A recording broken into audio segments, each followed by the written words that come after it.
Jango making banderu dengue. I am Jango making banderu dengue. I am a cota desse.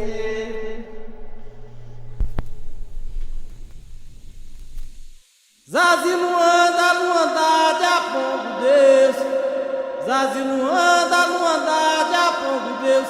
Ele é Zazi não anda. Ele é Zazi não anda. Até os 30 anos eu trabalhava em 2, 3 empregos. Eu era da enfermagem. E uma vida normal de quem, né, luta para sobreviver. E de repente, uma série de coisas foram acontecendo e que acabou culminando de eu estar na cadeira de rodas. Eu tenho NMO, que é neuromielite óptica, prima malvada da esclerose múltipla. Então, degenerativa, progressiva, mas eu não dou bola para ela.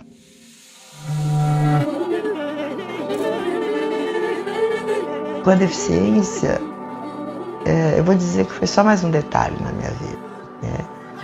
Porque eu nasci mulher, eu nasci negra, mãe solteira, uma série de coisas que já não faziam da minha vida muito fácil, né? A gente sabe que o homem e a mulher negra nesse país já nasceu meio fadado a morrer cedo e pela bala da polícia, né? Eu não fui, né? Não conseguiram me destruir assim.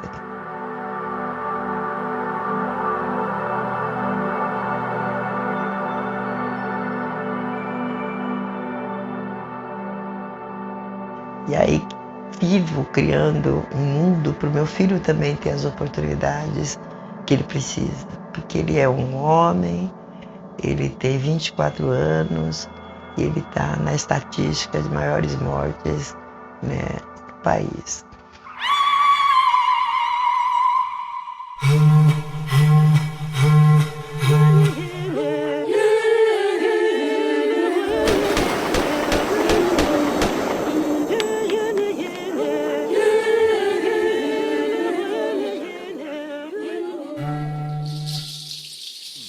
Aos nossos produtores, um recado. Estejam vinculados das gravadoras e seus trabalhos.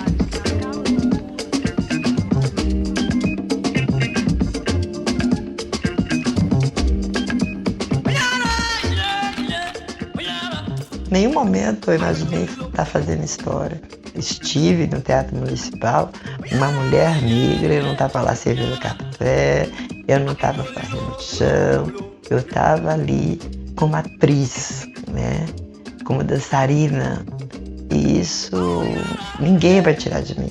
E eu tenho certeza que quem for vir aí atrás já tem isso já aconteceu, isso é muito bom.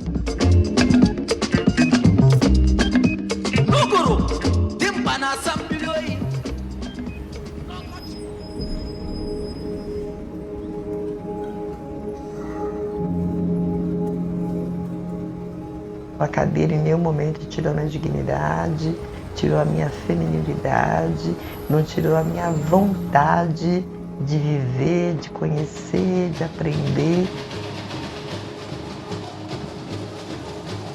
A cadeira não acaba nada, né?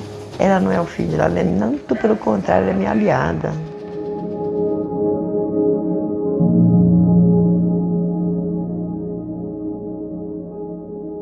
E sentei na cadeira para voltar a ser bailarina e atriz. É isso que eu sou hoje, que eu quero continuar. É para isso que eu vivo. E falar em vida, eu quero muito viver.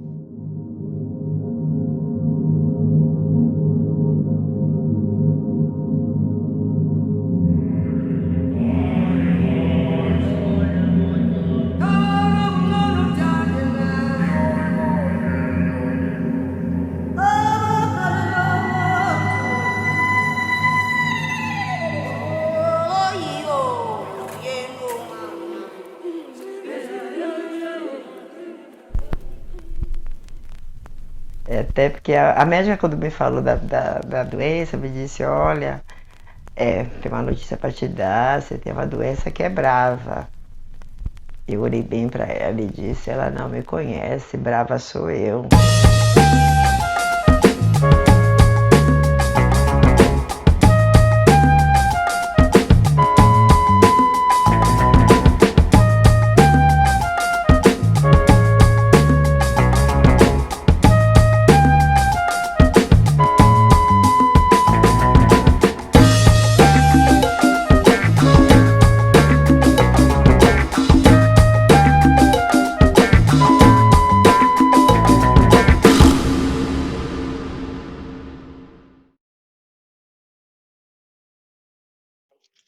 Olá, boa noite. Boa noite. Boa noite. Ok, então vamos começar a atividade de hoje. Então, boa noite a todas, todes e todos. Eu sou a Fernanda Chagas, atuo na Marcha de Mulheres Negras de São Paulo e também na Rede Quilombação. Então, seguindo um pouco a nossa proposta de acessibilidade, eu vou fazer a minha audiodescrição para vocês, para quem tem baixa visão ou pessoas cegas que consigam também saber como eu estou hoje. Então, eu sou a Fernanda Chagas, eu sou uma mulher negra, atualmente estou usando tranças, tenho cabelo curto e estou usando um cachecol amarelo, tá bem? E o nome da atividade que hoje a gente vai iniciar também é uma atividade que faz parte do Julho das Pretas, né, dando continuidade a toda essa programação que a gente está fazendo desde o dia 15, nós da Marcha de Mulheres Negras de São Paulo. Então, a proposta de hoje, a atividade chama Arte, Protagonismo e Diversidade. Então, é uma discussão bem interessante que nós vamos fazer com convidadas maravilhosas hoje, para pensar um pouco a arte, um pouco a dança, né, mulheres negras e corpos negros, né, dentro da arte. Então, é um pouco isso que a gente vai discutir hoje. Inicialmente, nós tivemos a apresentação do maravilhoso mini-doc da Mona, que chama Mona, Trajetória da Mulher Negra e Deficiência no Brasil. Então, pensando algumas questões iniciais para a nossa discussão, né? Então, é um gatilho inicial para a gente começar essa discussão de arte, protagonismo e diversidade, com esse belíssimo mini documentário, né? Que traz um pouquinho ou uma parte da vida da Mona, para que a gente conheça um pouco mais e possa dar início a essa discussão. Então, muito obrigada a todas e todes que estão aqui com a gente. Então, as participantes de hoje é a Mona Ricumbi, a Regina Santos e a Andréia Alves, e eu que hoje vou fazer a mediação aqui com vocês. Então, eu vou passar a palavra para elas, para que elas possam se apresentar e também se audiodescrever. Tá bom, meninas? Então, vamos começar com a protagonista do nosso mini-doc. Então, Mona Ricumbi, fica à vontade. Muito obrigada pela participação e a gente vai deixar alguns minutinhos para que vocês se apresentem da forma que quiserem. E nesse momento podem já falar um pouquinho sobre como que vocês iniciaram, né, na dança, tá bem? Então vocês já podem começar uns 10 minutinhos para cada, para se apresentar e falar um pouco dessa iniciação à dança e como que a arte entrou na vida de vocês. Obrigada, meninas. Boa noite a todos e todas e todos, com banda gira, macuyu, colofé, motumbá. A bênção aos meus mais velhos, a bênção aos meus mais novos. A bênção minha mãe em Dandalacata. Abença minha mãe, da barriga bendita da onde saí, e a todos vocês que estão aqui e me dando a oportunidade de dividir experiências e histórias que, no fundo, a gente sempre acaba se cruzando, seja do século passado, neste século. Infelizmente, as nossas questões não avançaram muito. Continuamos ainda ali abaixo da base da pirâmide, né, lutando para não cair, mas a gente não vai cair, né? Porque com certeza uma está segurando a outra. Sou Monarricumbe, que quer dizer filha do sol. Eu sou a segunda filha de uma mãe solteira negra há quase 50 anos atrás. Então, ela sabia que eu teria que ser forte. E o meu nome civil é Érica. E esse nome ela me deu porque ela disse que uma vez, passando na rua, ela viu entre um monte de cimento uma florzinha, sabe? Pequenininha, mas ela estava ali, resistindo no meio ali daquele cimento todo. E ela perguntou o nome, era Érica. E ela disse que era tudo que ela tinha para me dar, né? Dizer que eu deveria ser forte. Muito cedo, ela disse para mim de que eu tinha que ser excelente para ser considerada regular, porque eu era negra. A minha iniciação trouxe esse meu nome, né? De Monarricumbe, que é que eu também trago com muito orgulho e com muita responsabilidade também, porque quando a gente se inicia, no meu caso, da tradição banto, a gente recebe um nome e você tem que dar conta dele, né? E ser filha do sol é poder levar, iluminar e aquecer aquilo que a gente entende enquanto verdade, né? Eu quero poder tocar as mentes, os corações das pessoas e entender de que a gente não quer mais morrer, chega de racismo, chega de machismo, chega de capacitismo, né? Misoginia, homofobia, seja lá o que for, chega, né? E é só com muito calor que a gente consegue fazer isso nas pessoas, né? Então, muito cedo, eu aprendi do limão fazer caipirinha, que eu não sou boba. Limonada para criancinha.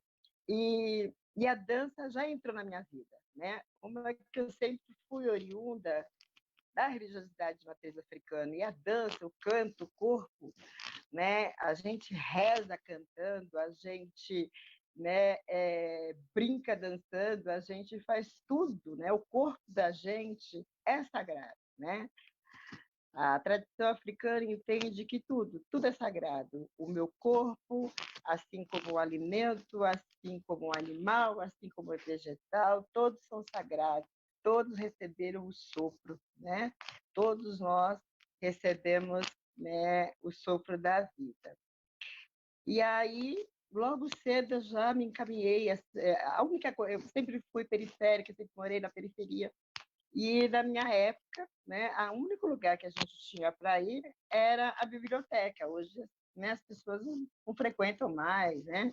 A internet chegou e meio que tirou isso, né? E aí, lá, nesses centros culturais, que a gente chamava, acabava que tinham várias atividades, a gente fazia desde dos deveres aos cursos de dança, de teatro. Eu virei meio que fazia parte da minha vida. Com 7, 8 anos eu já ia sozinha, era outra vida, né? Já ia sozinha, ia para a escola, voltava, ia ao teatro, à dança, e fui me formando ali, né? Aí, quando eu me vi, eu já estava, né, fazendo parte dos voluntários, e lá recebia muito as crianças oriundas da antiga FEBEM, né, das crianças vítimas de violência doméstica. E ficavam lá, não tinha muito o que fazer, nem sempre tinha monitor para ter atividade. E eu juntei um tamborzinho um dia e comecei a tocar e comecei a dar aula para essas crianças, tinha uns 10, 12 anos. Comecei a dar aula para essas crianças e isso foi me dando muito gosto e comecei a me entender. E eu estou falando assim, de antes de 88, né? Nem entendia muito como negra, mas eu sabia que do som, né, mexia com as pessoas. E aí eu comecei a me envolver, e esse espaço, quando a gente teve o primeiro governo petista, que foi da Erundina, o movimento negro quis transformar aquele espaço, porque se descobriu que ali tinha tido, era no Jabaquara isso, um quilombo, que se chamava Quilombo do Jabaquara, e a ideia era transformar aquele espaço no centro, né, o acervo da memória e do viver afro-brasileiro. E dali pronto, né? Me envolvi com a militância, comecei a dar mais aulas, já fazia parte daquele espaço, daquele lugar. E aí foi a dança e o teatro, né? Foi o que foi me movendo. Fui trabalhando, fazia performances em uma banda. Cheguei a uma banda chamada Évora, que teve, sabe, assim, um sucesso repentino. E a gente foi nas melhores casas, né, de São Paulo, e aí recebemos o convite para ir para a Itália, e nesse momento eu engravidei. Aí optei por ficar aqui, e aí de dança, de teatro, grávida, foi solo, né? Aí fui para a enfermagem e fiquei no terreiro, e a dança era só aquela do terreiro, eu sempre buscava fazer alguma coisa, mas não estava mais dançando. E aos 30 anos eu comecei a ter alguns sintomas da minha doença, né? Demorou 14 anos para eu conseguir ter o meu diagnóstico, e eu tenho uma doença neurológica que acomete mais mulheres negras, ela é progressiva, degenerativa, e aí eu comecei a ter dificuldade de locomoção até 2007. Aí eu já fiquei na cadeira, tive outros surtos e não consegui melhorar, assim, né? Melhorei braços, tal, mas o movimento das pernas ele não teve mais remissão. E aí eu achei que tudo tinha acabado, que não tinha mais como dançar. Eu nunca tinha visto um terreiro, ninguém com uma cadeira de rodas. Foi muito difícil entender aonde eu estava naquele momento. E aí eu até percebi que, na realidade, a nossa tradição já concebe a pessoa com deficiência há muito tempo, né? Eu aprendi desde cedo de que grita muito para Xangô, cabeceira, cabeceira, porque ele era surdo, né? Ele escutava pouco, então tem que gritar muito para ele poder escutar. Eu sou de Angola e para a gente que atender só tem uma perna, né? O bar, né, que é na cultura urubá, não tem uma orelha. Então, essa coisa, na nossa tradição, e nenhum deles deixaram de ser sagrados, todos são divinizados, né? Agora, a religiosidade pode não ter entendido, mas o tempo todo a gente fala da senhoridade, então as pessoas também, quando vão envelhecendo, vão perdendo a sua mobilidade, né? E é necessário de fazer, é que a gente foi, tem toda uma história, né, que a gente foi perdendo território, e aí a gente teve que ficar meio que sem ter como, né, fazer essa diversidade, né? Que não existe tradição, né, que dá conta da diversidade do que a visão de mundo africano. Eu sou uma pessoa que odeio falar inclusão, né? E a nossa tradição ela não é inclusiva. A nossa tradição ela é radicalmente de pertencimento. Ninguém precisa ser incluído. Nós já estamos aqui. As folhas a gente tem uma folha que é macho, a folha que é fêmea, a folha que é hermafrodita, a folha que ela já nasce pela metade. Então, tudo para a gente, como eu tinha falado anteriormente, é sagrado e divino. E aí eu fui tomando conta disso, me apropriando dessas coisas. Quando eu vi, comecei a procurar, né, lugares onde eu pudesse encontrar com outras pessoas na mesma situação que a minha, que também fossem cadeirantes e tal. E aí descobri que eu não estava sozinha no mundo, muito pelo contrário, né? Nós somos 25% dessa população, né? Nós somos, pelo último censo, né, há 10 anos, nós somos 45 milhões de pessoas no Brasil com alguma deficiência, então não era pouco. E aí eu vi pela primeira vez a dança em cadeira de rodas. Pronto, entendeu?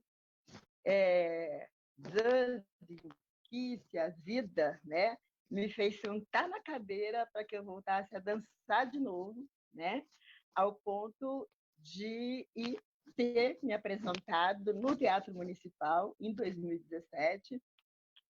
Eu atuei enquanto atriz, eu dancei com a minha cadeira, e eu estava no Teatro Municipal de São Paulo.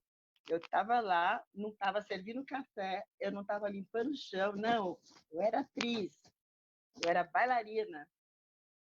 Nesse caso, nesse dia, também tinha uma amiga que, infelizmente, já se foi, Deolice, que também era negra, mas só bailarina. Mas está dançando, com certeza. Era uma pessoa que adorava dançar.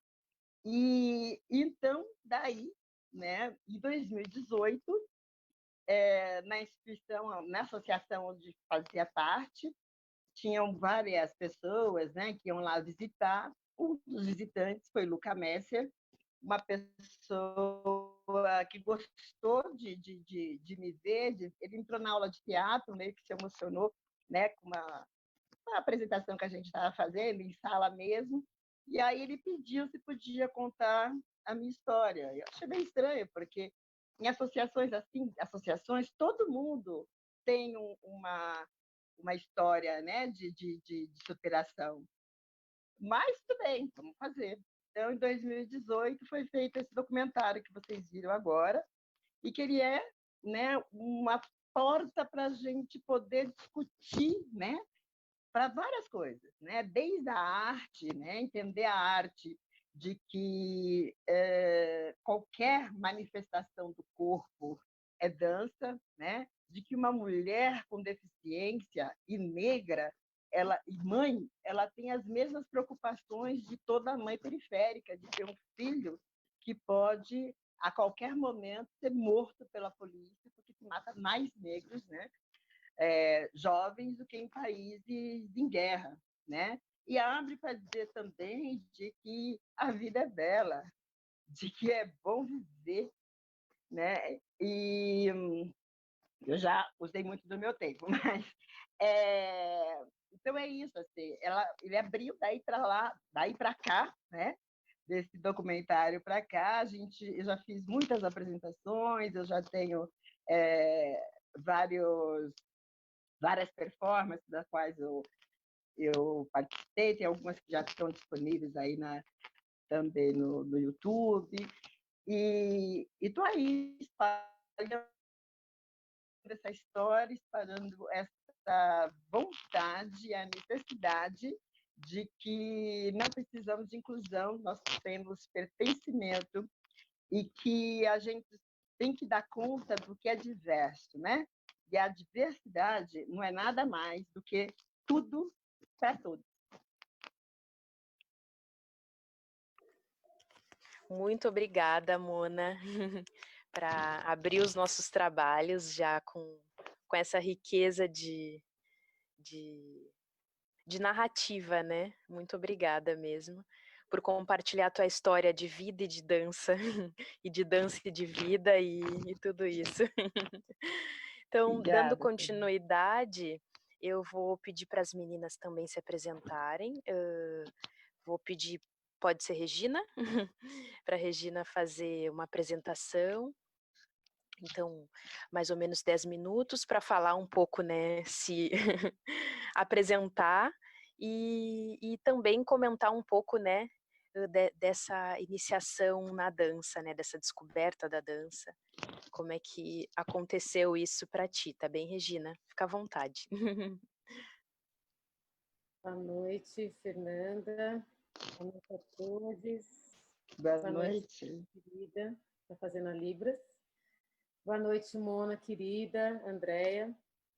E, bom, pedir licença, com muito carinho a todos os mais velhos, as mais novas, todos que estão nos assistindo, todos aqui presentes e ausentes.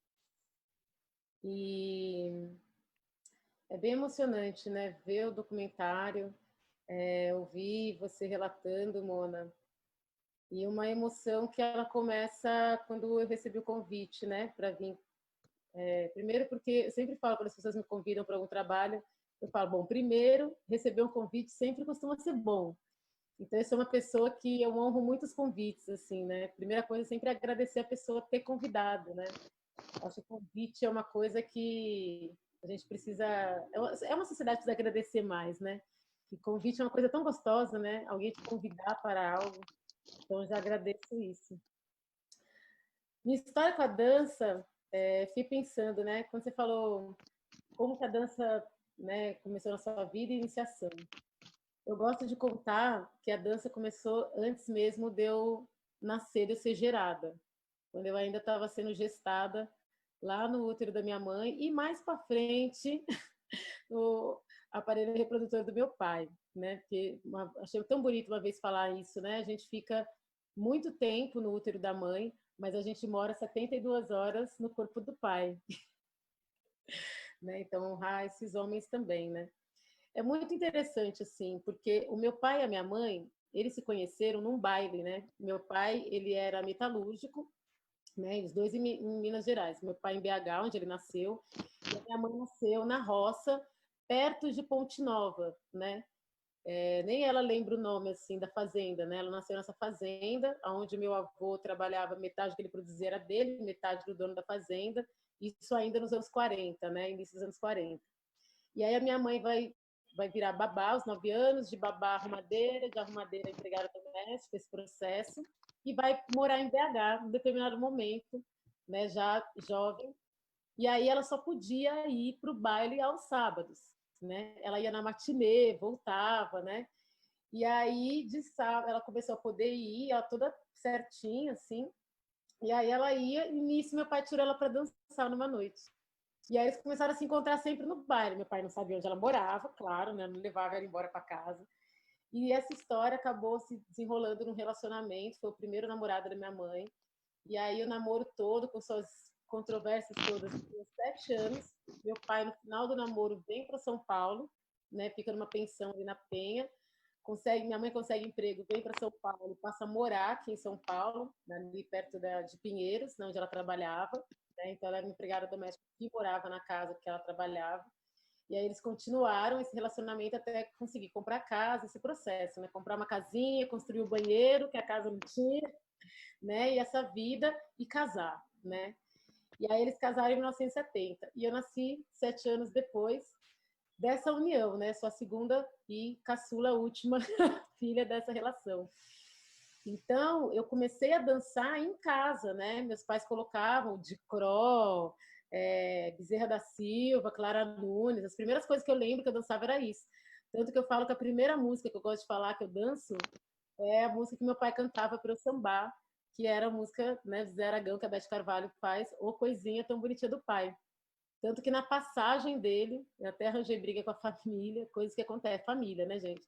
Mas no final do velório, a gente estava no velório, tinha muitas pessoas ali que conheciam meu pai, muitas pessoas que não, e eu quis fazer uma homenagem a ele, falei dessa relação tão importante, um vínculo grande que eu tinha com ele, e falei dessa música, e que era para a gente lembrar a alegria que meu pai era. Aí a Regina, né, todo mundo com esse olhar para a morte, da dor mesmo, que a gente sabe como é, óbvio, né?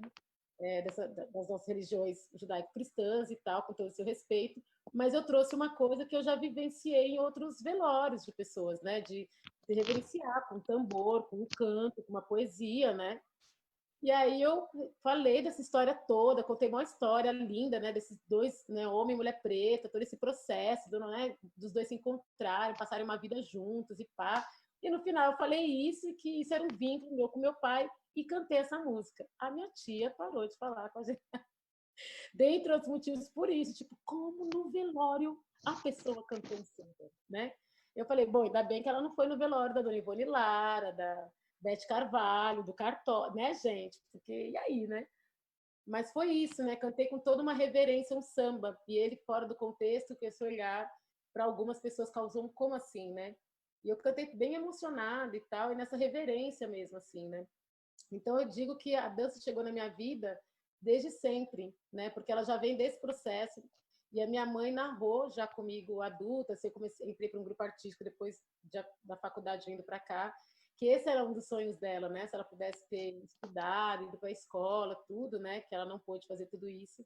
Um dos sonhos dela era ser bailarina, por exemplo, né? Uma das coisas que ela, quando criança, sonhava. Então, a dança sempre foi uma coisa que esteve presente em mim. E aí, aos 7 anos, bom, então vamos, já que essa menina gosta tanto de dançar, vamos pôr ela num curso, né? E aí eu fui fazer balé, né? Então eu que já dançava, né? Já tinha uma carreira profissional aí de pelo menos uns 4 anos, né, gente? Vamos fazer que eu comecei a dançar com 3, 2. Eu tinha uma carreira artística no samba, né? Pequenininha, já tinha as minhas sainhas rodadas. E aí eu fui para o balé. Então acho que é muito interessante isso, né? Eu chego no balé com 9 anos, né? De idade, na verdade, com 9 anos. E fiquei no balé, fiz balé e jazz até uns 12 para 13, no ano que eu fazia 13 anos. E aí a gente teve uma apresentação, fiquei chateada porque vaiaram a apresentação de final de ano, as menininhas dançando, aí teve erro, aí vaiaram, aí eu não quis mais fazer o balé jazz e fiquei um tempo com a dança como hobby, só gostava de dançar, né? E foi nos anos 90, estava começando essa fase do poperô, né? Vendo videoclipe, né? E aí eu vou para a faculdade de História, porque aí no meio disso eu decidi ser atriz, fiz os cursos de teatro, achei que ser atriz aos 18 anos, eu achei que ser atriz tinha que ser da televisão e que deveria ser muito difícil. Então, até eu conseguir isso, eu tinha que ter um emprego. E nisso eu fui fazer a faculdade de História.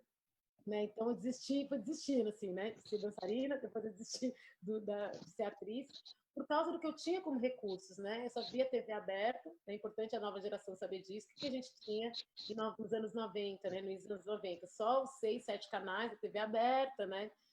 Então, não tinha toda essa gama de informações, apesar de ser de São Paulo, capital, Penha, não sabia da existência do Sesc São Paulo, que tem quase 70 anos.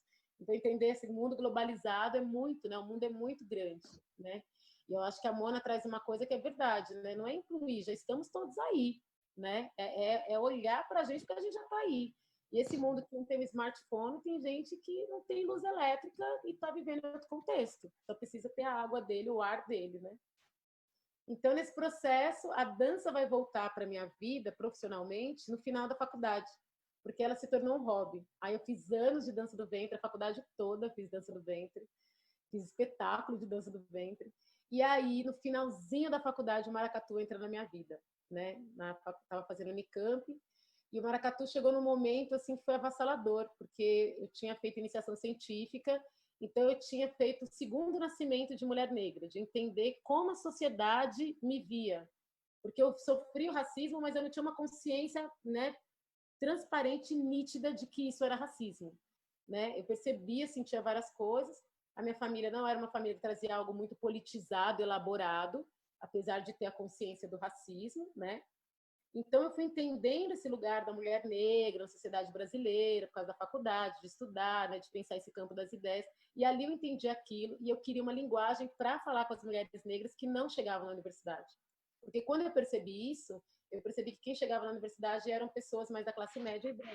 E quando eu entendi esse lugar, eu preciso levar informações para as mulheres que estão fora da faculdade, para elas mudarem a realidade delas de mulheres negras, né? Porque aí que eu entendi o que era a Frente Negra Brasileira, ouvi falar de Abdias do Nascimento, né? Ouvi falar dessas coisas, anos 30, 40, 50, movimento negro unificado, uma palestra que teve, né?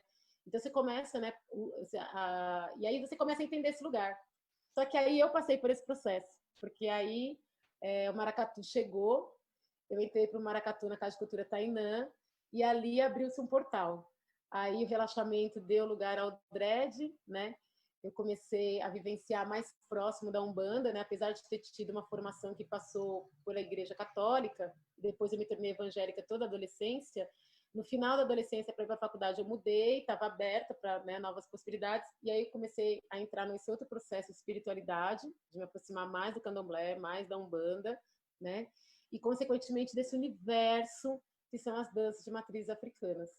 E aí aquilo tudo fez eu ter uma identidade, eu me ressignificar, ter tido como início dessa vida, estar com pessoas como Daniel Reverendo, né, do Orum, o Guarde, que foi a primeira pessoa que me apresentou Jongo, aí conhecer Jongo de Tamandaré, anos depois vai revitalizar o Jongo Dito Ribeiro, em Campinas, né, eu conheci algumas pessoas antes de formar o Jongo, né, então ver o maracatu num lugar de periferia, né, com pessoas negras que já traziam outro processo, já falavam de outras coisas, então tudo isso foi um processo muito forte, né, que é o que, por exemplo, o Ilu Obademin, né, que a Andréa está aqui, a coordenadora da dança, o que o Ilu Obademin faz hoje em São Paulo para muitas meninas ou no Brasil é o que a Casa de Cultura Tainã foi para mim naquele momento, né? E aí lá se vão 20 anos que eu mergulhei nas danças de matrizes africanas, passei por muitas coisas, dança contemporânea, conheci, fui, né, conhecer vários processos, trabalhando no SESC, eu conheci pela primeira vez pensar a dança para pessoas cadeirantes, quando veio um projeto para o SESC que era o Dance Ability, e aí eu pude, como funcionária que estava ligada à dança, participar de workshops e pensar sobre isso, mas ainda era um olhar europeu, né? Era uma coisa europeu e norte-americano, era um olhar que vinha de fora do Brasil para se pensar, né, as pessoas cadeirantes, né, principalmente cadeirantes, mas com outras necessidades, na dança, né? Então aquilo abriu um lugar para mim também de olhar para isso, que foi muito interessante. E aí eu comecei a ver alguns trabalhos que são minúsculos, mas consegui ver alguns poucos trabalhos com pessoas, né, cadeirantes, dançando. Então é muito bonito ver o vídeo da Mona e ela trazendo, e outras pessoas que aparecem no vídeo, né? Porque por causa de trabalhar no SESC como funcionário, uma época da minha vida, eu tive acesso a isso e alguns outros espetáculos, né, por estar nessa empresa que trabalha com muitas coisas, pude ver muitas coisas, e você vê esse processo, e como é bonito, e como é integrado, e como tudo é possível, e então, assim, e ver nas danças de matriz africanas, isso que a Mona falou, né? Quando eu vejo as danças tradicionais nas aldeias, né, as danças africanas da Guiné, do Senegal, que eu pude estudar um pouco, olhar, né? Você vê que não tem esse lugar, né? Assim, entra na roda as pessoas, entendeu? Do jeito que elas são, elas entram na roda e dançam e todo mundo festeja junto, né? É muito diferente desse olhar ocidental, euro-referendado, que vai pautando o que é a dança, assim, o meio da dança, né? Que a gente costuma falar, que vai determinando, né? Tem muitas danças que não são consideradas danças para estar nessa discussão, né? Que é as danças que eu vivo mais. Então, é um encontro que ele se dá o tempo todo, né? Meu com a dança, porque eu vou sempre redescobrindo novidades nessas danças que têm séculos, né? E a gente está aí, né? O encontro com o Ilu Obademin, que é um processo muito bonito de ver diversos corpos, como o processo que eu comecei, que é uma dança para todos os corpos, né? Então, você poder dançar no SESC me deu a oportunidade de dançar com pessoas da terceira idade. Então, você vê uma pessoa da terceira idade, né, da melhor idade, fazendo coco e acreditando que ela pode fazer coco, jongo, baracatu, né? Muito bonito, né? E é um outro processo de corpo, né? Diferente do infantil. Então, acho que o Ilu também traz isso, que a Débora vai poder falar, André, desculpa, vai poder falar aí bastante, que ela vive isso há muito mais tempo do que eu, lá nesse projeto super bonito. E é isso, né? Eu fico muito feliz, porque o que me interessa nas danças tradicionais é isso, né? Que todo mundo consiga dançar, que a gente aprenda junto, né? Os nossos desafios vários. Obrigada, Regina. Muito obrigada por partilhar essa apresentação e essa experiência de dança e de vida, né? Então agora eu vou passar para minha companheira, minha amiga Andréia. Gostaria que ela se apresentasse e também, né, falasse um pouco sobre essa iniciação à dança, tá bem, Déia? Tá bem. Bom, boa noite. Meu nome é Andréia Alves. Eu tenho cabelo curto. Eu sou uma preta de pele clara. Estou usando óculos para perto. E estou usando uma blusa colorida, com várias cores, que predomina mais verde, laranja, com os detalhes de frutas desenhados. Bom, Eu acredito muito assim, então, primeiramente, né, agradecer, né, por estar aqui, agradecer a Mona por ter pensado esse espaço, agradecer por ter te conhecido mais, já te admirava muito, Mona, né, teve um ano retrasado, você chegou, pegou o microfone na marcha, falou, e foi a fala que mais me emocionou naquela noite. E que bom poder estar construindo a marcha esse ano contigo, estou muito feliz, de verdade. E Rê, que bom poder te conhecer mais, apesar de tantos anos, a gente não ter condições de ter essa escuta qualificada para saber como é a trajetória da outra pessoa, porque o tempo simplesmente nos engole. Então, apesar da gente se conhecer e já ter dançado juntos e dançar juntas, vamos ver, né, como é que vai ser esse retorno, mas de dançar juntas, que bom poder também saber mais de você e ouvir também sobre a sua trajetória. Bom, eu gosto de dançar desde criança, né? Venho de uma família bastante simples, né? De pai e mãe que estudaram, fizeram um ciclo básico, é o 4º ano, e depois não tiveram mais condições de estudar, mas por parte de pai, tive um pai até o ano passado, né, que ele faleceu ano passado, que tinha um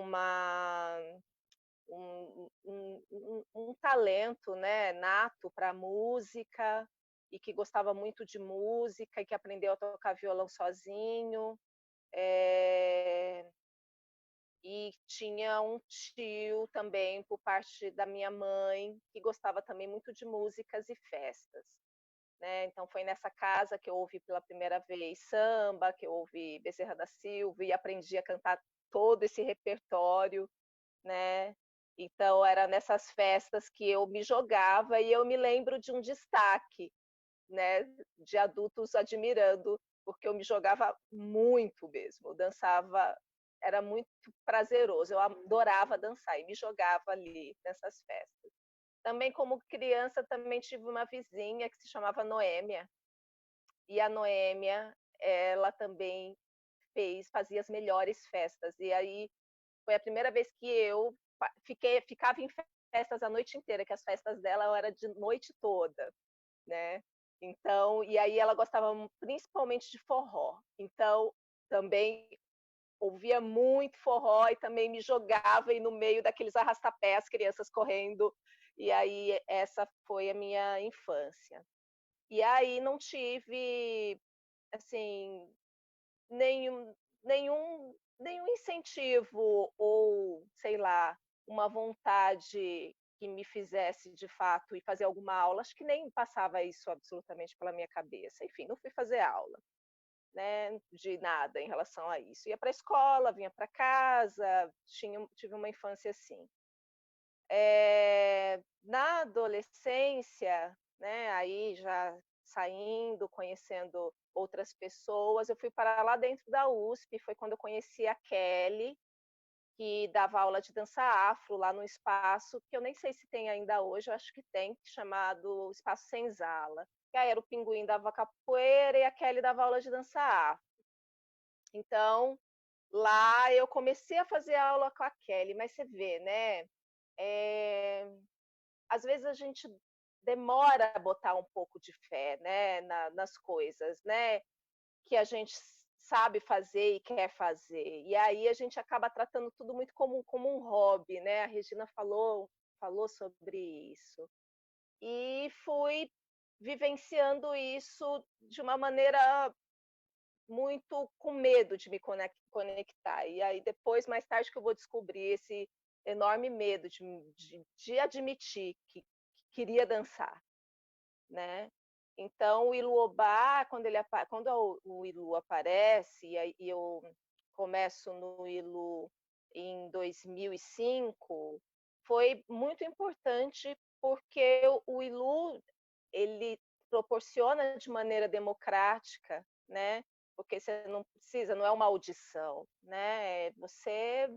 Qualquer pessoa pode chegar, né? Então, qualquer pessoa sabendo dançar X, Y, Z, pessoas que não acreditam que sabem dançar, mas, né, eu acredito muito nisso, que todo mundo sabe dançar, né? De verdade, né? E então o Ilu ele proporciona uma maneira de se descobrir. E eu recebi esse presente, né? De poder me descobrir.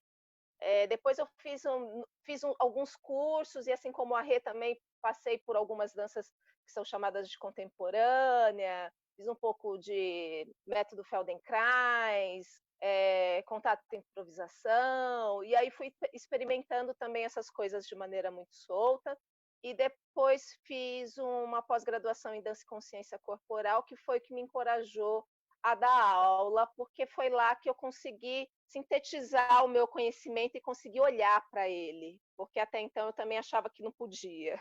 A gente fica né, achando sempre que não posso isso, não posso aquilo, e foi bom ter olhado, porque quando eu escrevi, quando eu olhei para o que eu escrevi, quando eu olhei para o que eu tinha, para o meu conteúdo, foi importante porque eu descobri que eu tinha várias coisas. Então, tenho uma gratidão imensa com o Ilu por conta disso. E aí essa história já, né, já agora 2020, né, são 15 anos, né, aí junto com essas mulheres que tocam, cantam, dançam, acontecem, fazem, tudo, é um lugar muito mágico, né? E hoje eu estou dando aula, né? A princípio também um pouco achando que ia ser uma coisa que ia ser de passagem, querendo muito dançar por aí, né? Mas a gente acaba mesmo caindo nesse lugar de dar aula, né? Vivenciando a dança também meio que de uma outra maneira. E hoje eu estou dando aula pelo Tendal da Lapa e pelo CCJ, mas também já dei aula em outros espaços, como o Centro de Formação Cultural Cidade Tiradentes. E a minha bagagem com o Ilu é o que eu principalmente levo, né? Mas além da coisa do corpo, eu sou uma ativista, portanto, uma artivista, não consigo ignorar essa parte. Então, por onde eu passo, eu estou sempre procurando desconstruir racismo religioso, né? Que principalmente quando a gente trabalha com a dança dos orixás. Então, estou sempre fazendo né, falas constantes sobre isso. Já tive alunos que desistiram, inclusive, porque chega lá, né? Porque dança afro, né, gente? África é um continente. Então, a primeira pergunta é tipo, o que você acha que é dança afro, né?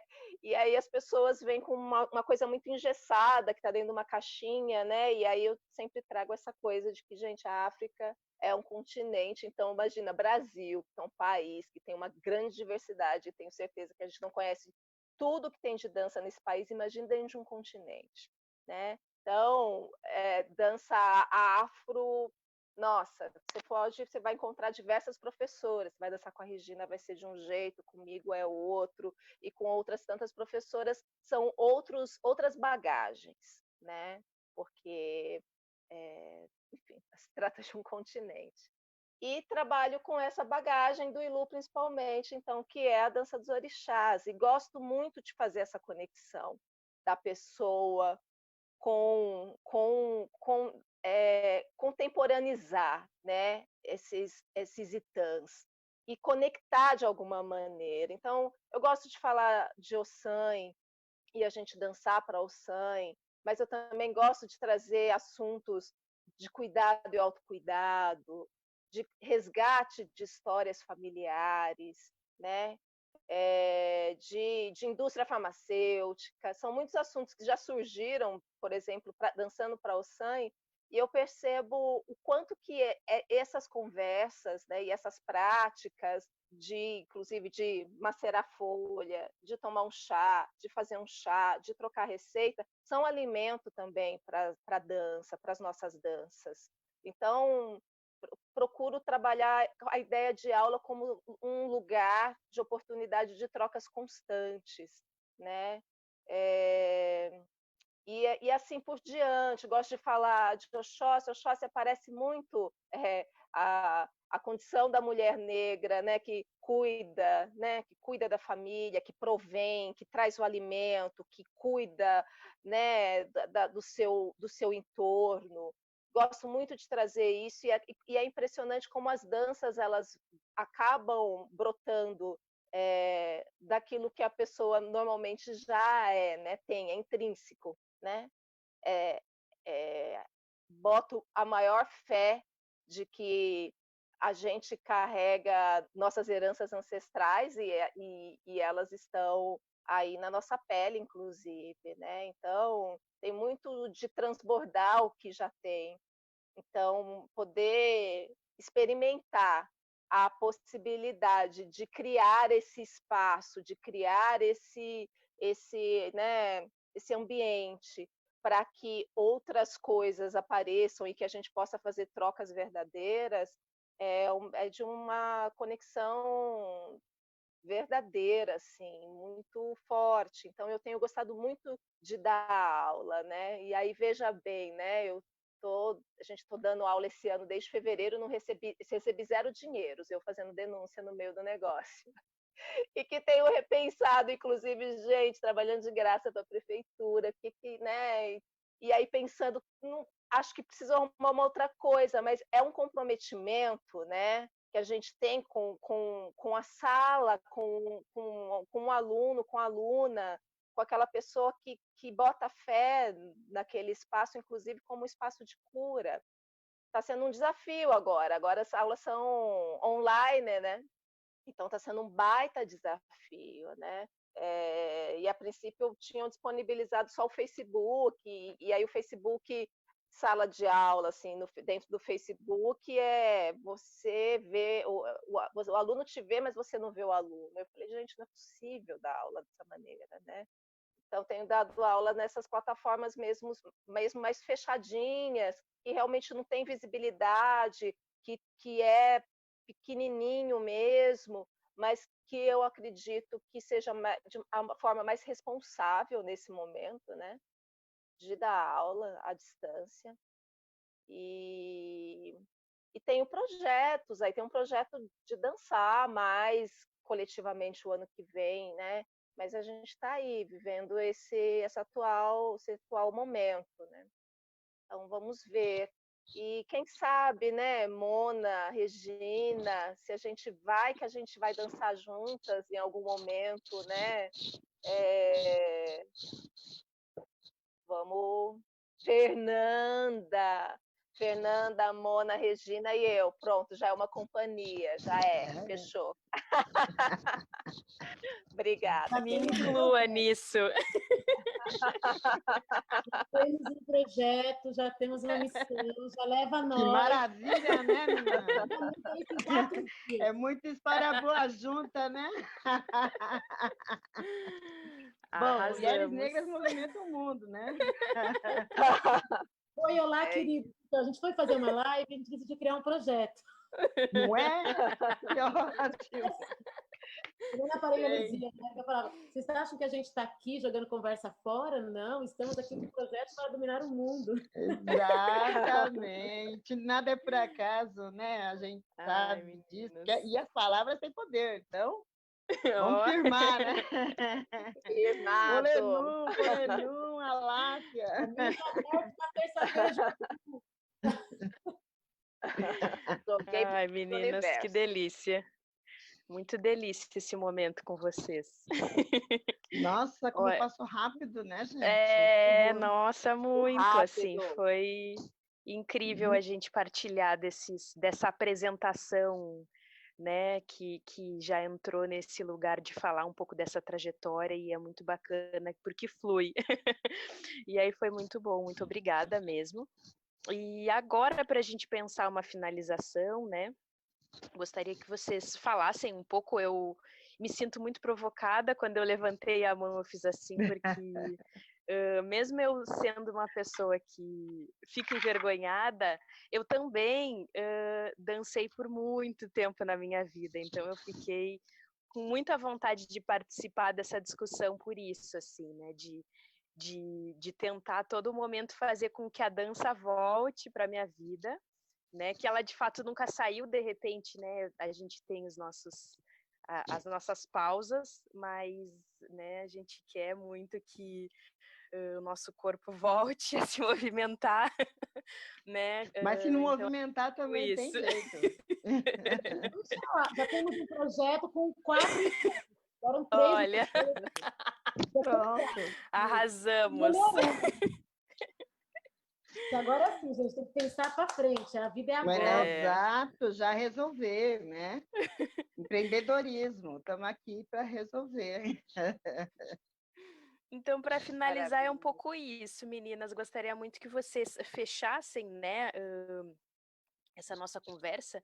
Eu sei que a gente falou muita coisa diante das nossas práticas de dança que vem, né, mesmo antes do útero, né? Então é algo que vem de muito tempo e mais ainda nas discussões de vocês perpassou muito essa coisa da ancestralidade, que foi lindo, assim, né, de pensar quanto Não vão a te dança vem silenciar, desse lugar para nós também, porque né? sua Do voz permanece cotidiano, da viva em cada um que ancestralidade, clama por da justiça. família, né? E Os seus desse passos não corpo serão dançante apagados, porque seguiremos juntos a sua em vários caminhada. momentos, né, do Seguiremos nosso dia, da juntos nossa porque trajetória. aprendemos com Só você que pensando dizia: muito nesse momento eu atual de sou pandemia, porque nós somos.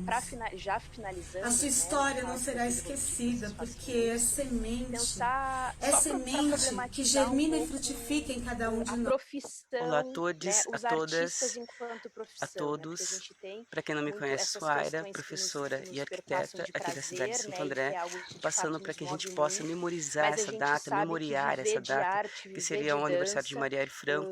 e Marielle ainda no Franco momento hoje de estaria pandemia, a completando Déia 41 anos de já deu um gostinho falando um pouco da Marielle experiência Franco, dela irmã de agora, querida, a gente sabe companheira de que luta. acaba dificultando ainda Esta mais, né, mensagem pensando póstuma é para te de quando a dizer gente que, embora decide de não tenha fato te viver de conhecido em dança, vida, né, o te quanto conheci em os problemas que a luz, gente em enfrenta, brilho, principalmente em diante inspiração, em atitude de nós revolucionária. enquanto pessoas pretas, né? Te Porque a gente conheci sabe que ainda exatamente tem no várias outras momento em que questões, perdi né, de essa racismo existência. e que Perdi a também oportunidade de te encontrar. perpassam por isso. Então, eu queria só que Desconheci vocês a tua falassem um história, pouco desse a lugar tua de trajetória, profissional, né? Ou a tua se militância. não E foi baseada desse lugar nessa de semente que profissão, de você artista, deixou que de eu, bailarina, né, Iguimara, ou de professora mulher de dança, um negra, pouco esse lugar, né? de luta, Já para finalizar, inclusive para a gente firmar nessa possibilidade de espetáculo futuro, de projeto, enquanto Tá. artistas, tá bom? Muito obrigada, meninas. Então, fiquem à vontade. Quem quer começar agora? Não sei se a Mona quer retomar ou alguma outra das meninas quer fechar. Eu queria finalizar, se fosse Então, vai lá. possível. Posso ser a última? Pode ser a última, opa. Arrasou. Quem vai? Bora, Rê. Né? 2 a 1, ordem alfabética. Acabei de falar bastante. É exatamente isso. Eu fui olhando e falando, a André vai falar isso, vai sobrar para mim.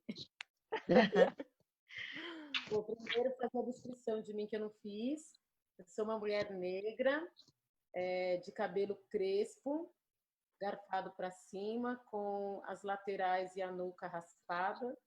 Estou com um casaquinho branco, um brinco vermelho de um lado e um brinco branco curto do outro, colar de búzios e uma blusa com estampa africana. Ó, até aprendendo, gente. Arrasou.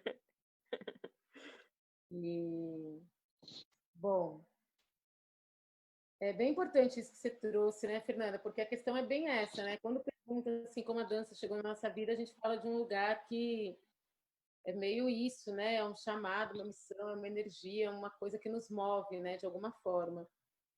Então, eu costumava falar isso, que eu sinto a dança como ela, na minha vida, como uma entidade. E tudo que eu tive acesso, ou tento ter, né? Para poder fazer aula, ouvir, ler, estar envolvida, tudo vem como para dar ferramentas para que eu consiga canalizar melhor essa energia, sabe?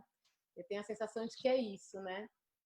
E é complicado esse lugar, né? Porque a arte, ela, na história de todos os povos, né? Até a cultura que nos oprime, né? Com seus pensamentos opressores, cria uma hegemonia. que cria essa separação, uma superioridade, isso é dança, isso não é, o corpo tem que ser assim, tem que ser assado, música clássica é para ser dançada assado, o resto não é música. Mesmo todas essas coisas que atravessam o racismo estrutural, o machismo, todas as GLBTQIA+, fobias, né, e etc., que vai determinando os lugares do que é ser artista, o que não é ser artista, o que é valorizado, o que não é. Então, em algum momento, decidiu-se que a arte não é tão importante, né, quanto outras coisas. E isso vem servir a um corpo que só produza e que seja explorado para produzir um tipo de coisa, né? Então, é pensar nessa coisa mesmo o nosso corpo é exatamente como foi feito com a terra, eu vejo. Né? Você tem esse lugar de exploração. Então, não é que a gente planta várias coisas aqui, pensa na relação da terra, do adubo, da minhoca, né? Daquilo que eu estou plantando, né? Eu planto abacate ou eu planto tomate, né? Eu planto fruta ou eu planto hortaliça. Não tem um olhar para isso. Tem um olhar de quero produzir em larga escala, vender, dominar os meios de produção. É isso que a gente vive, né? Desde esse processo de séculos atrás. E não tem como todas as relações humanas não serem cortadas por isso, né? Então, isso decidiu novos valores pautados numa coisa denominada de dinheiro. Então, é complexo, porque dentro dessa visão toda que foi construída da sociedade, a arte, o pouco que se tem, que é olhado como arte, está muito longe das nossas produções. Está muito longe das produções, justamente porque as nossas produções vai contra tudo isso que está sendo colocado, né? Eu tive uma matéria no Centro de Referência da Dança, com o Ivan Bernadelli, que ele contou a história prática da dança no Brasil. Então, ele foi falando o que esses corpos que estavam no Brasil, o que acontecia no mundo pela dança. Então, né, a dança que chega com Dom João VI, é quando chega o balé no Brasil, é quando chega, que vai dar origem às quadrilhas. Então, como tudo no Brasil vai se amalgamando. Então, os desenhos... Da Comissão da Mulher, da campanha contra o assédio. Tá, mas o que acontecia na Câmara Municipal para dar resposta?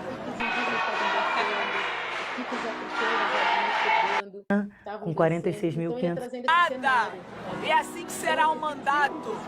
Vai ter negra, mulher e favelada, sim, na Câmara Municipal para dar resposta. Não tem dança na universidade, né? Não tem as danças brasileiras criadas aqui, ou que vêm de origem dos povos originários da terra, né? Chamados de indígenas, ou ameríndios, né? Ou pretígenas, né? Que também já foram chamados de negros da terra, as pessoas não sabem disso, né? Os indígenas eram os primeiros negros da terra, né? Antes de chegar os africanos. E as danças que vêm de origem de África, elas ainda estão no mesmo lugar que esses povos, que essas culturas estão, né? Então, quando você olha para o cenário da arte, você já tem todo um lugar que não valoriza a arte, então a gente não tem políticas públicas que dão conta de uma valorização qualificada para a arte no nosso país, né?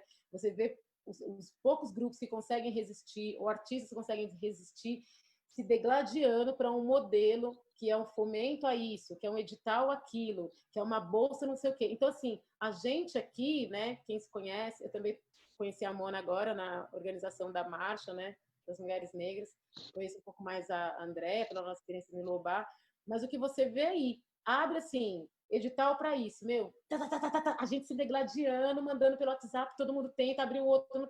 Então, assim, e as pessoas acham que é muito dinheiro, porque se fala para a sociedade que nós, artistas, não fazemos nada, a gente pega meia dúzia de folhas, entrega lá e está mamando no governo, e não é assim, né? Esses dinheiros são poucos para aquilo que as pessoas tentam fazer, então, quando você coloca no papel, a sua hora-aula não é nada, o transporte não está incluso, né? Então, por exemplo, as pessoas pensam, mas tem o projeto da prefeitura e tal. Só que quando você põe no papel o tanto de horas que você, em tese, trabalha, porque a gente sempre trabalha mais do que isso, você prepara a aula em casa.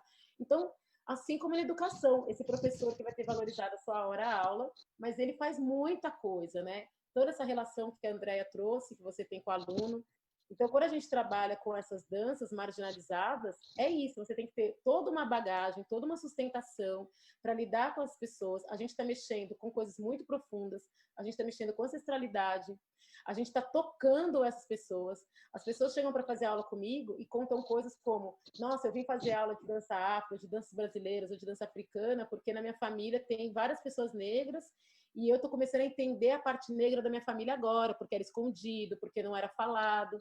Então, muitas pessoas vão ali em busca de coisas que têm a ver com a história de vida delas, né? O corpo, a relação com a dança, com o prazer. Então, o que eu vejo é que a pandemia realmente ela veio escancarar essa situação, porque um dos setores mais afetados, né, também foram os autônomos, que são artistas, né?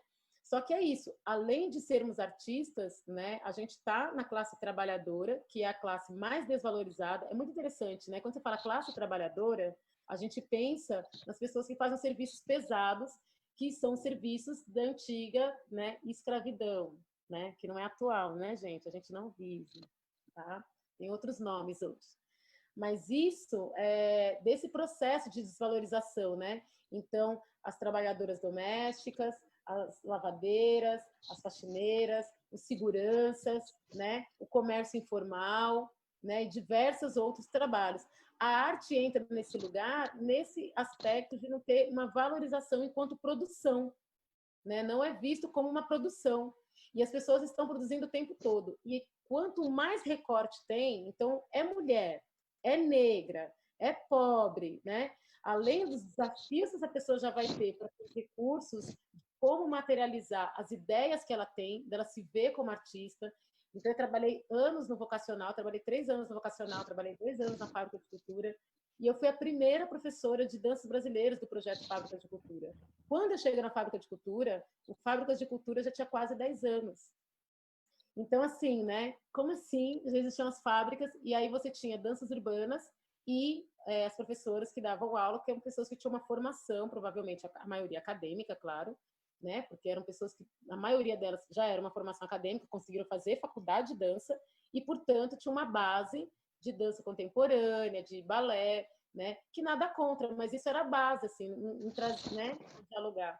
E é bacana, mas que a gente possa dialogar com as danças urbanas que estão acontecendo ali, com o funk que está acontecendo ali, com o forró que está acontecendo ali, com a menina que dança a música de clipe. Então, quando eu vi alunas minhas de 7 a 13 anos, a gente montar juntas uma coreografia em cima do baianá, que elas participaram do processo, que você tem, começa com coco, passa por movimentação de Ijexá, no meio da música do Marcelo Preto faz uma levada de embolada, elas fazem um trecho em danças urbanas, porque foi falar com o professor, aí como fecha a coreografia, traz um passo de dança africana que eu trago, traz movimentos que elas viram no videoclipe. Então você tem um processo desse aluno, né, que está ali com todo esse desafio, eles não conseguiam viver uma coisa no SESC, mesmo o SESC mais próximo para eles era, né, todo um processo para ir. Mas você vê o quanto tem de potência artística, né? E vê o quanto tem esses desejos, então não deixar os sonhos morrerem. Então eu vejo que nesse momento da pandemia vem escancarar esse lugar, né, de todas essas classes trabalhadoras, e a arte se inclui nisso. E nós precisamos olhar para isso, né? Porque a arte, dentro da trajetória do nosso país, foi uma das poucas brechas em que a gente conseguiu sobreviver e alargar a existência da cultura e, portanto, da cosmovisão de mundo, da maneira de se organizar, das afetividades, da memória ancestral, de alguns resquícios que faz a gente, da diáspora, conseguir construir uma identidade.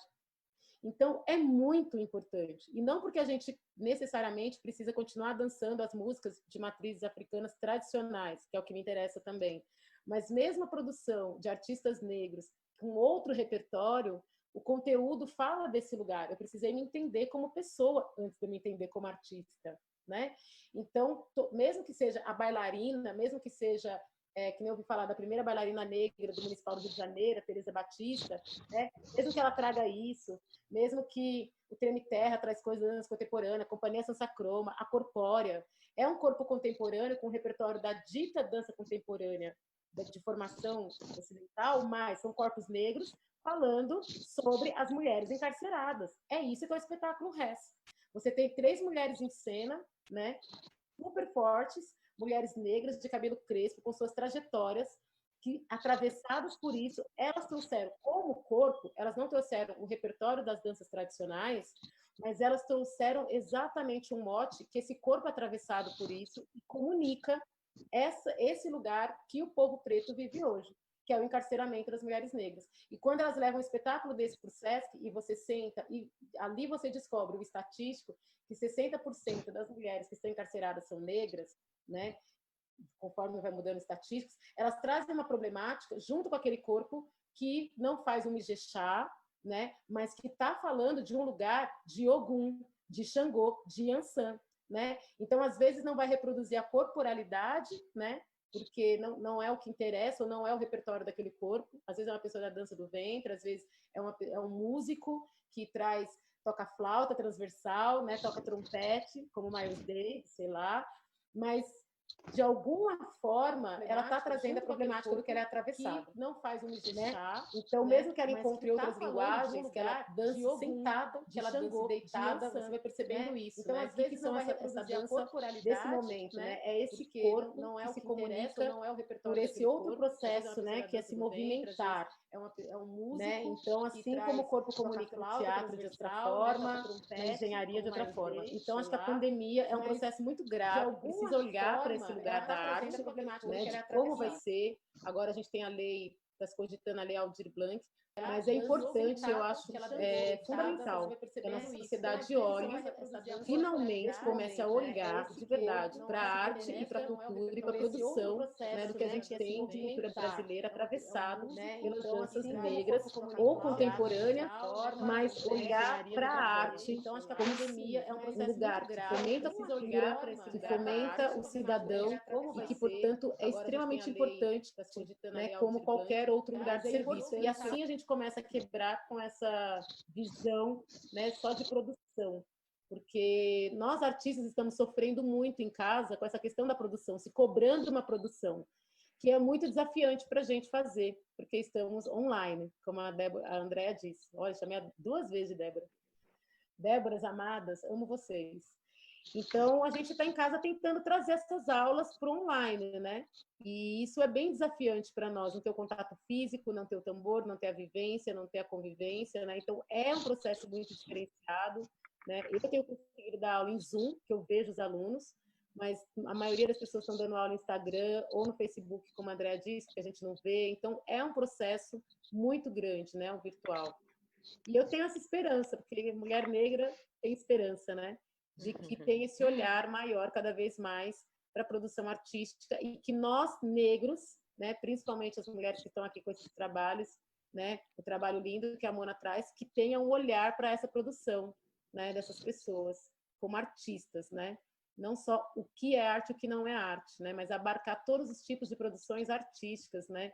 E elas, sim, como trabalhadores, né? É isso. Muito obrigada, Regina. Muito obrigada. Agora, Déia, já que a Mona vai fechar hoje. Déia, contigo. Bom, acho que a gente tem um histórico de perseguição imenso, né? E que passa por todos os campos, inclusive da arte. Então, quando a gente fala do samba, né, a história do samba, muita perseguição, né, ter que fazer roda de samba escondido, né, e muito marginalizada também. Então, a gente tem esse histórico que a arte não está desprendida do resto, né? Eu gostei muito de ouvir o seu documentário e a gente fica até com gostinho de quero mais, Mona, porque ele traz exatamente isso. Você está falando da dança, você está contando a sua história, que passa pela dança, que passa pela tua maternagem, pelas tuas preocupações de mãe de menino preto, e uma coisa não está descolada da outra, né? Na verdade, elas estão todas conectadas, essa coisa do fragmentar, coisa de ocidental mesmo, né? Europeu. A gente, se a gente for se conectar mesmo ancestralmente com os nossos e as nossas, a gente vai chegar num lugar onde as coisas estão de fato conectadas, e religiosidade, dança, e cultura, e educação dos filhos, e convivência em sociedade, tudo isso é uma coisa só, está tudo conectado, né? Não é aquela coisa, né? Vou na missa no domingo de manhã e depois, quando eu saio, eu já sou outra pessoa, e eu vou para o trabalho, eu sou outra pessoa, né? E é assim. Onde as coisas estão de fato conectadas, e eu percebo que a gente tomou um fôlego e um ganho em vários aspectos, né? E eu acho que a gente está num processo bastante importante, num momento atual bastante importante para as questões étnico-raciais. Parece que as pessoas estão querendo olhar para isso agora. Parece que algumas pessoas que estavam dormindo, de repente acordaram, eu não sei bem ainda, né? Estamos de olho, né? Estamos olhando, né? A gente tem bastante esperança, né? A gente tem bastante brilho, mas também é um povo desconfiado aí, pelos motivos óbvios. Então, falando, a Rê fala das políticas públicas, né, para a cultura e as artes de um modo geral, a gente em si já não consegue se enquadrar, né? Porque quando a gente vai olhar as companhias que são pagas, né, e que têm salários garantidos todos os meses, e que estão, seja pelo Estado ou município, né? Teatro Municipal tem sua companhia de dança, né? Tem gente ganhando por este trabalho, mas essas artes, elas não passam nem perto daquilo do que a gente é, né? Elas são extremamente eurocêntricas, ditas como a arte verdadeira, né? Aquela, né, as pessoas reconhecem mundialmente, é impressionante, bota aquela sainha, e eu nem estou dizendo que é feio, não estou nem trazendo para essa questão, não, nem acho, né? Acho que Ismael Ivo está fazendo um trabalho lindo, aliás, né? Mas é impressionante como a gente tem dificuldade mesmo por conta do racismo, né? Estrutural, que esbarra em todas as coisas. E que vai esbarrar em todas as nossas coisas, inclusive nas nossas artes. Então, a gente está vivendo um momento político bastante difícil, né? O Brasil elegeu um fascista e que tem um discurso totalmente, né, contrário à arte, contrário à cultura, né? Um discurso raso, burro, né? Que não enxerga absolutamente nada enquanto arte, quanto cultura, e aí, né, você está vendo, né, tem um levante de artistas de um modo geral, mas inclusive daqueles artistas que estão aí há muito tempo, muito tranquilos, com seus projetos garantidos, tal. Agora não está garantido para ninguém, mas lembrando que a gente está nessa batalha, né? Inclusive quando, né, fomento a isso, fomento aquilo, fomento a dança, sempre teve um recorte muito específico à dança, que não cabia nem a Regina e também não me cabia. Então, e que também não te cabe, Mona, e que também não te cabe, Fernanda. Então, até mesmo no momento onde os artistas brancos e brancas estão, né, vivenciando suas artes aí mais plenamente e recebendo aí um apoio, né, do governo, tal, a gente ainda assim está de fora, né? Então, eu acho que cabe olhar agora, né, já que esse assunto está em pauta, está todo mundo querendo falar sobre isso, tem gente que está querendo dizer que está olhando para isso, que quer olhar para isso, que quer melhorar, que está querendo educar seus filhos para uma prática antirracista. Tem um monte de gente dizendo essas coisas todas, né? Então, olhar também com amplitude para todos os âmbitos, para todos os lugares, porque a gente está em todos os lugares, né? E em todos os lugares as coisas esbarram nessa mesma dificuldade. Então, é isso. Vamos ver. A pandemia está aí também, está assim, trazendo diversas dificuldades. Estava lendo essa semana, né, que alguns pouquíssimos, e aí dá 5 ou 6 bilionários do mundo, aumentaram as suas fortunas em 75 bilhões nessa quarentena. Tem gente ganhando dinheiro com a desgraça alheia. Enquanto tem milhões de pessoas desempregadas, milhões de pessoas, e a gente sabe quem é que está desempregado, a gente sabe quem está em extrema pobreza, a gente sabe quem está, que é a população negra, né? Então, a gente tem que olhar com muita verdade para tudo isso, né? E as artes, ela está nesse lugar. É isso. Muito obrigada, Déia. Agora a Mona.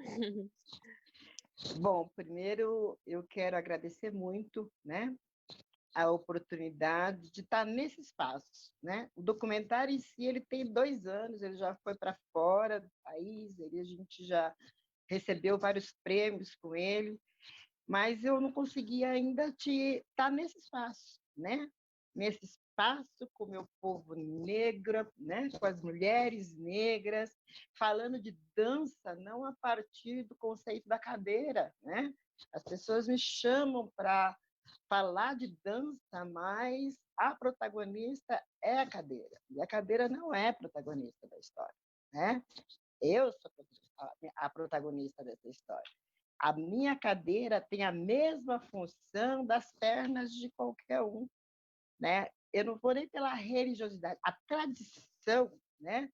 É importante a gente salientar, a gente que dança, né, de um formato diferente, com essa visão de mundo africana, a gente tem que explicar muita coisa, a gente tem que dizer, né, sempre que a África não é o país, né, lá tem, não é um continente, tem vários países com várias línguas, com vários costumes, com vários olhares, né?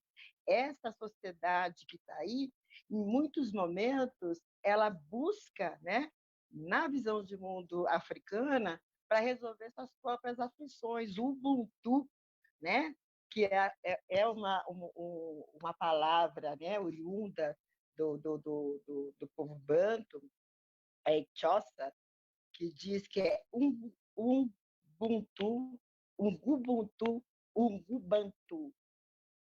Uma pessoa só é uma pessoa por causa das outras pessoas. Essa questão do Ubuntu, ela está aí, né, a nível mundial, dando conta, né, do olhar de empresas que ganham bilhões. E algo que é nosso, né, foi extraído da gente. Então, a gente tem que estar reforçando o nosso trabalho o tempo todo e dizendo de onde é, né?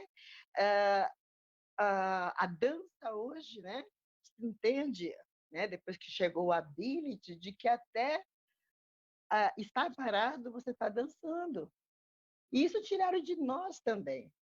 O povo banto, quando vai cantar para um pambuzila, o tambor toca, mas todas as pessoas param para que ele trace os nossos caminhos, né? Pambuzila, na cultura banto, na tradição banto, é o senhor dos caminhos. Então, eu não traço meu próprio caminho, eu peço para que ele faça. Então, fica todas as pessoas que têm, né, que têm corpos físicos parados, o tambor tocando e esperando ele trazer. Estamos parados, estamos dançando, rezando, né, e ressignificando toda uma história, reterritorializando todo um país naquele momento, né? Então, a importância nossa, e eu queria muito mesmo poder estar dividindo aqui, né? Foi bom eu ver cada uma de vocês fazerem a autodescrição, então alguma coisa mudou sim, né? Eu não precisei ficar usando aqui o tempo todo a deficiência ou a cadeira, e eu nem me auto-apresentei também, né, gente? Eu sou uma mulher negra naquele momento. que tem 1,72 m, agora eu tenho 1,5 m por causa da cadeira. Eu não tenho cabelos. Foi uma coisa pela outra, né? Quando conseguiram descobrir o meu diagnóstico, aí tem um remédio específico que me ajuda, né, a tocar a vida. Mas tudo tem seu preço, né? E é um remédio que faz cair os cabelos. Durante muito tempo, eu fiquei usando de tudo. Lace, né? Não existe mais peruca, lace e turbantes enormes. Mas eu cansei disso, entendeu? Não vai, até que nasce, sabe? Mas é um aqui, outro ali. Então, sabe, eu assumi minha carequice, né? Mas muito fortalecida com isso, porque eu tenho identidade, então, sabe, não preciso me esconder atrás de nada, né? A pandemia, ela botou foco, né? Ela botou luz nas diferenças, né? Eu meio que não estou acreditando muito nessa coisa de que tem gente muito boazinha, estão querendo olhar para, né, para as vulnerabilidades, olhar para a cultura com um olhar diferente. Eu aqui acho que a pessoa está querendo manter seu emprego, então vamos fazer alguma coisa. Né, que essa corrida pelos editais, eu tenho a impressão que sempre ganha, às vezes as pessoas, não pode ser, né, uma maldade minha nesse momento. Mas o que a gente precisa é fazer o que a gente está fazendo agora, né? Juntas, nós somos muito mais fortes. Nós somos mulheres, nós somos negras, nós dançamos, né? Nós temos várias idades, mas algo nos move, nos une, né?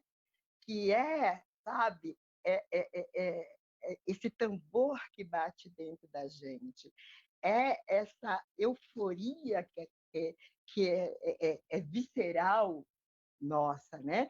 O sangue africano, ele pulsa dentro de cada uma de nós.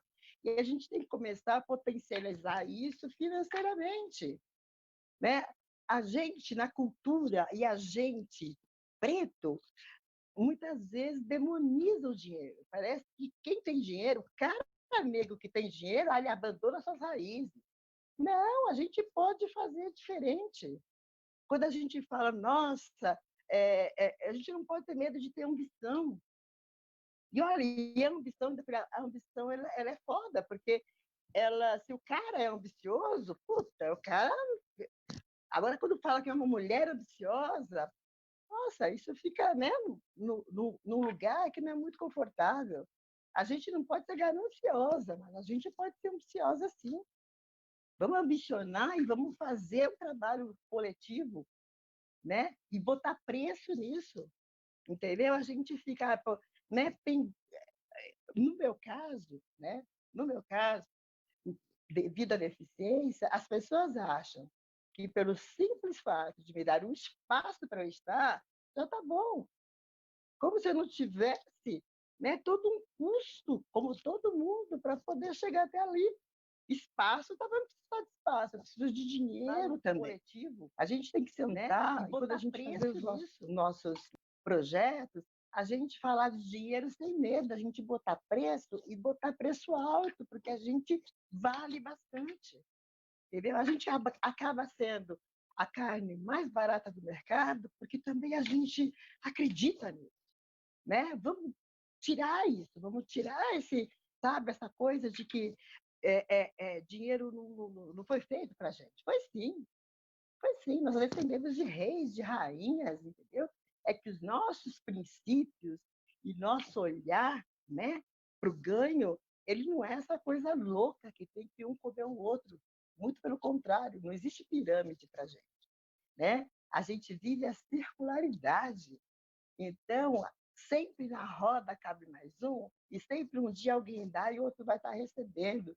E é bem Ubuntu. Eu só vou ser feliz se todas as pessoas estiverem felizes também. Então, é um Ubuntu que a gente precisa ter para entender de que é coletivamente que a gente vai mudar esse cenário que a gente tem, que não é de hoje, né? Não foi O oceano, nem essa escravidão cruenta, foi capaz de tirar uma coisa de nós, mulheres negras, que é de ser indesistível. Nós somos indesistíveis. E se a gente entender o tamanho de que é ser indesistível, a gente não desiste nunca, não é porque nós somos brasileiras, não, é que pulsa um sangue africano aqui dentro. E eu já vou aproveitar para ir para o final da minha fala, traduzindo isso num poema que eu gosto muito. Muito. Ele chama Liberdade Arrancada e é de Alex Orleni. E é assim. Era eu sim, tranquila, com a minha família, com o meu povo, na minha terra, sossegada. A nação vizinha estava ali, vivendo as suas coisas ao meu lado. Porém, pelos mares, malditas naves trouxeram o que há de pior na humanidade. Pode a insaciável ganância explicar, invadir a minha ilha, me separar de minha filha e me impor suas bíblias? Não, não pode. Não foram uma, 2, 10, 100, 1000 viagens. Encheram de homens, mulheres e crianças, até completar mais de 9.000 barcos de pessoas aprisionadas, escolhidas por causa da cor, condenadas a uma vida de dor, me ensardinhando em barcos jaulas, empilhando como mercadoria. E essa sandice era só o início do suplício de minha raça. Obrigado a mudar de nome, a passar fome, a trabalhar de noite no tapecado do açoite. O silêncio nunca foi a nossa graça, não será agora com essa farsa. A liberdade foi arrancada de mim, que sou a única que não veio para cá porque quis. Mas o mundo é de todos. Também eu quero o meu lugar.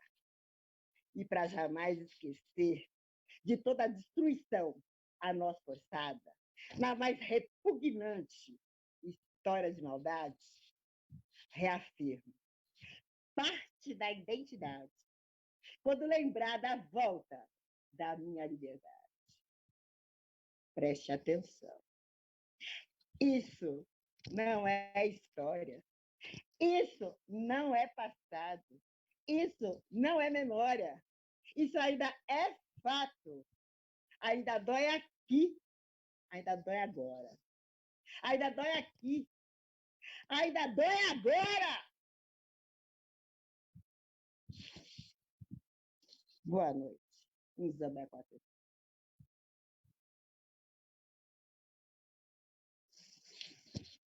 Obrigada. Muito obrigada. Muito obrigada. Muito obrigada, Mona. Nada melhor do que finalizar uma conversa sobre arte com arte, né? É isso. Com poesia. Muito obrigada novamente, Mona. Muito obrigada, Regina. Muito obrigada, Andréia. E foi incrível ouvi-las e poder partilhar de experiências. Muito obrigada. Então é isso, gente. A gente segue com programações até o final do mês do Júlio das Pretas. Então, quem puder nos acompanhar, que ainda tem bastante coisa por vir. Muito obrigada. Boa noite. Boa noite. O que é o vote?